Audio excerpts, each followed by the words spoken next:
श्री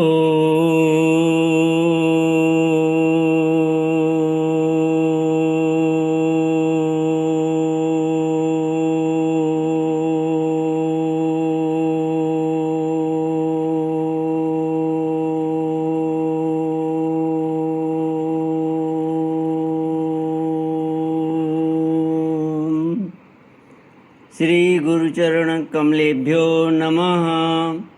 श्री गणेशाय नमः। श्री सरस्वत्यै नमः। श्री विष्णवे नमः। श्री कृष्ण गोविंद हरे मुरारे, हे नाथ नारायण वासुदेव। श्री कृष्ण गोविंद हरे मुरारे, हे नाथ नारायण वासुदेव। हे नाथ नारायण वासुदेव, हे नाथ नारायण वासुदेव। श्री कृष्ण गोविंद हरे मुरारे, हे नाथ नारायण वासुदेव। ओम नमो भगवते वासुदेवाय। ओम नमो भगवते वासुदेवाय। ओम नमो भगवते वासुदेवाय। ओम नमो भगवते वासुदेवाय। ओम नमो भगवते वासुदेवाय।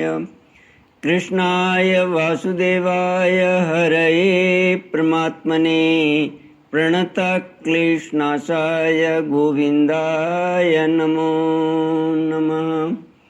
कृष्णाय वासुदेवाय देवकी नंदनाय च नंदगोपकुमाराय गोविन्दाय नमो नमः। सच्चिदानन्दरूपाय विश्वोत्पत्त्यादिहेतवे तापत्रयविनाशाय श्रीकृष्णाय वयं नमः। सच्चित आनंद स्वरूप परमात्मा जो सृष्टि की उत्पत्ति, पालन और संहार करता है तथा जीवों के आध्यात्मिक, आदि दैविक, आदि भौतिक तापों को नष्ट करने वाले हैं, अर्थात जीवों के मानसिक, शारीरिक और भौतिक दुखों को दूर करने वाले हैं, उन श्री कृष्ण भगवान को हम नमस्कार करते हैं। श्री कृष्ण गोविंद हरे मुरारे, हे नाथ नारायण वासुदेव। श्रीमद्भागवत षष्ठ स्कंध अथ सप्तदशोऽध्यायः। श्री शुक उवाच यतश्चान्तर्हितोऽनन्तः तस्यै कृत्वा दिशे नमः। विद्याधरश्चित्रकेतुः चचार गगनेच्चरः। सलक्षं वर्षलक्षाणाम् अव्याहतबलेन्द्रियः। स्तूयमानो महायोगी मुनिभिः सिद्धचारणैः। श्रीमद्भागवत छठा स्कंद 17वां अध्याय। चित्रकेतु को पार्वती जी का शाप। श्री सुखदेव जी कहते हैं, परीक्षित, विद्याधर चित्रकेतु जिस दिशा में भगवान संकर्षण अंतर्धान हुए थे उसे नमस्कार करके आकाश मार्ग से स्वच्छंद विचरने लगे। महायोगी चित्रकेतु करोड़ों वर्षों तक सब प्रकार के संकल्पों को पूर्ण करने वाली सुमेरु पर्वत की घाटियों में विहार करते रहे। उनके शरीर का बल और इंद्रियों की शक्ति अक्षुण्ण रही। बड़े बड़े मुनि सिद्ध चारण उनकी स्तुति करते रहते। उनकी प्रेरणा से विद्याधरों की स्त्रियां उनके पास सर्वशक्तिमान भगवान के गुण और लीलाओं का गान करती रहती। एक दिन चित्रकेतु भगवान के दिए हुए तेजोमय विमान पर सवार होकर कहीं जा रहे थे। इसी समय उन्होंने देखा कि भगवान शंकर बड़े बड़े मुनियों की सभा में सिद्ध चारणों के बीच बैठे हुए हैं और साथ ही भगवती पार्वती को अपनी गोद में बैठाकर एक हाथ से उन्हें आलिंगन किए हुए हैं। यह देखकर चित्रकेतु विमान पर चढ़े हुए ही उनके पास चले गए और भगवती पार्वती को सुना सुनाकर जोर से हंसने और कहने लगे। चित्रकेतु ने कहा, ओहो, ये सारे जगत के धर्म शिक्षक और गुरुदेव हैं। ये समस्त प्राणियों में श्रेष्ठ हैं। इनकी यह दशा है कि भरी सभा में अपनी पत्नी को शरीर से चिपका कर बैठे हुए हैं। जटाधारी बहुत बड़े तपस्वी एवं ब्रह्मवादियों के सभापति होकर भी साधारण पुरुष के समान निर्लज्जता से गोद में स्त्री लेकर बैठे हैं। प्रायः साधारण पुरुष भी एकांत में ही स्त्रियों के साथ उठते बैठते हैं, परंतु ये इतने व्रतधारी होकर भी उसे भरी सभा में लिए बैठे हैं। श्री सुखदेव जी कहते हैं, परीक्षित, भगवान शंकर की बुद्धि अगाध है। चित्रकेतु का यह कटाक्ष सुनकर वे हंसने लगे, कुछ भी बोले नहीं। उस सभा में बैठे हुए उनके अनुयायी सदस्य भी चुप रहे। चित्रकेतु को भगवान शंकर का प्रभाव नहीं मालूम था, इसी से वे उनके लिए बहुत कुछ बुरा भला बक रहे थे। उन्हें इस बात का घमंड हो गया था कि मैं जितेंद्रिय हूँ।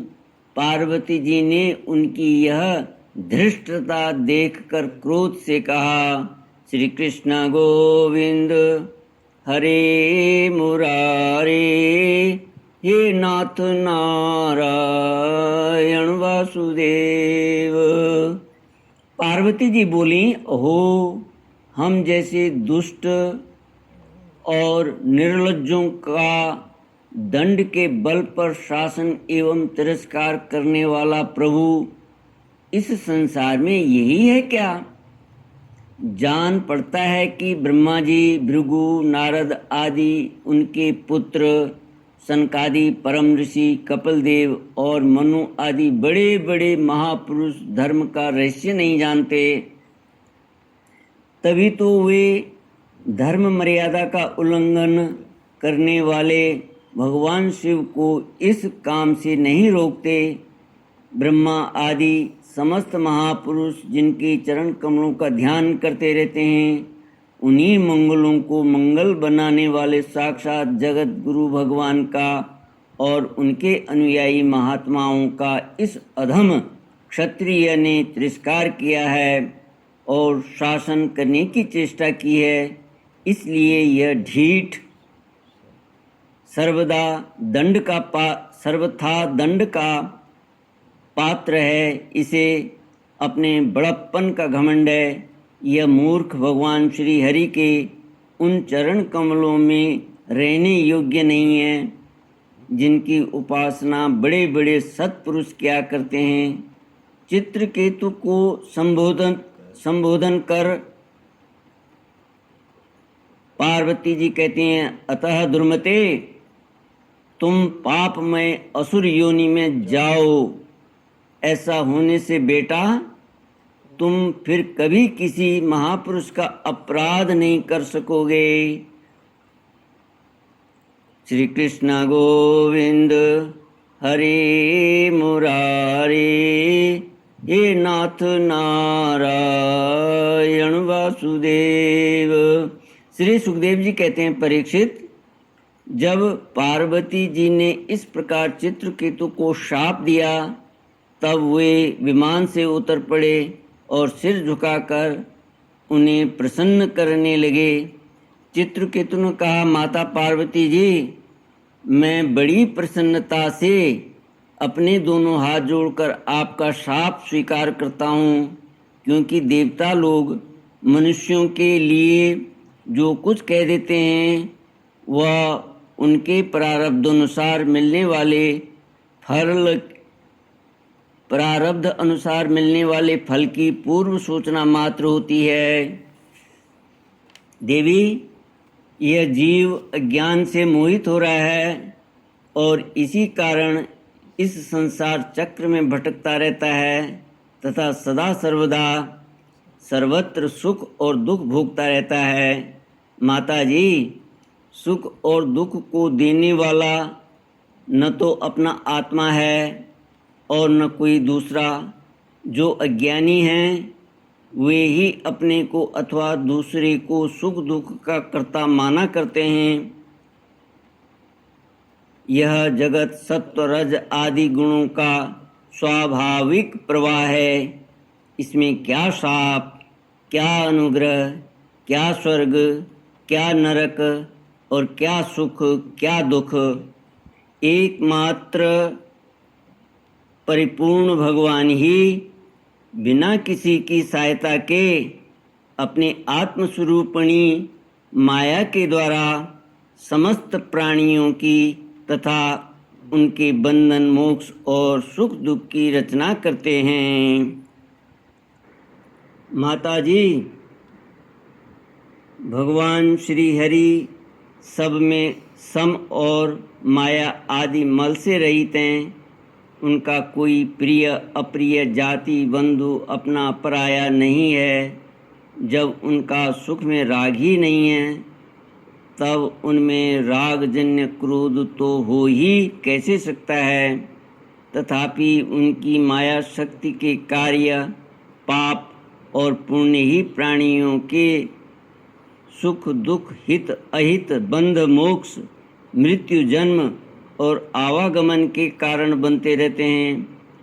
पति प्राणा देवी, मैं शाप से मुक्त होने के लिए आपको प्रसन्न नहीं कर रहा हूँ। मैं तो यह चाहता हूँ कि आपको मेरी जो बात अनुचित प्रतीत हुई हो उसके लिए क्षमा करें। श्री सुखदेव जी कहते हैं, परीक्षित, विद्याधर चित्रकेतु भगवान शंकर और पार्वती जी को इस प्रकार प्रसन्न करके उनके सामने ही विमान पर सवार होकर वहाँ से चले गए। इससे उन लोगों को बड़ा विस्मय हुआ। तब भगवान शंकर ने देवता, ऋषि, दैत्य, सिद्ध और पार्षदों के सामने ही भगवती पार्वती जी से यह बात कही। भगवान शंकर ने कहा, सुंदरी, दिव्य लीला बिहारी भगवान के निष्प्रह और उदार हृदय दासानुदासों की महिमा तुमने अपनी आँखों देख ली है। जो लोग भगवान के शरणागत होते हैं वे किसी से भी नहीं डरते, क्योंकि उन्हें स्वर्ग, मोक्ष और नरकों में भी एक ही वस्तु के केवल भगवान के ही समान भाव से दर्शन होते हैं। जीवों को भगवान की लीला से ही देह का संयोग होने के कारण सुख दुख, जन्म मरण और शाप, अनुग्रह आदि द्वंद्व प्राप्त होते हैं। जैसे स्वप्न में भेद भ्रम से सुख दुख आदि की प्रतीति होती है और जागृत अवस्था में भ्रम का माला में ही सर्प बुद्धि हो जाती है, वैसे ही मनुष्य अज्ञानवश आत्मा में देवता, मनुष्य आदि का भेद तथा गुण दोष आदि की कल्पना कर लेता है। जिनके पास ज्ञान और वैराग्य का बल है और जो भगवान वासुदेव के चरणों में भक्ति भाव रखते हैं, उनके लिए इस जगत में ऐसी कोई भी वस्तु नहीं है जिसे वे हेय या उपादेय समझकर राग द्वेष करें। मैं, ब्रह्मा जी, सनकादि, नारद, ब्रह्मा जी के पुत्र भृगु आदि मुनि और बड़े बड़े देवता कोई भी भगवान की लीला का रहस्य नहीं जान पाते। ऐसी अवस्था में जो उनके नन्हे से नन्हे अंश हैं और अपने को उनसे अलग ईश्वर मान बैठे हैं, वे उनके स्वरूप को जान ही कैसे सकते हैं। भगवान को न कोई प्रिय है और न अप्रिय, उनका न कोई अपना है और न पराया। वे सभी प्राणियों के आत्मा हैं, इसलिए सभी प्राणियों के प्रियतम हैं। प्रिय यह परम भाग्यवान चित्रकेतु, उन्हीं का प्रिय अनुचर शांत और समदर्शी है। और मैं भी भगवान श्री हरि का ही प्रिय हूँ, इसलिए तुम्हें भगवान के प्यारे भक्त शांत समदर्शी महात्मा पुरुषों के संबंध में किसी प्रकार का आश्चर्य नहीं करना चाहिए। श्री सुखदेव जी कहते हैं, परीक्षित, भगवान शंकर का यह भाषण सुनकर भगवती पार्वती की चित्त वृत्ति शांत हो गई और उनका विस्मय जाता रहा।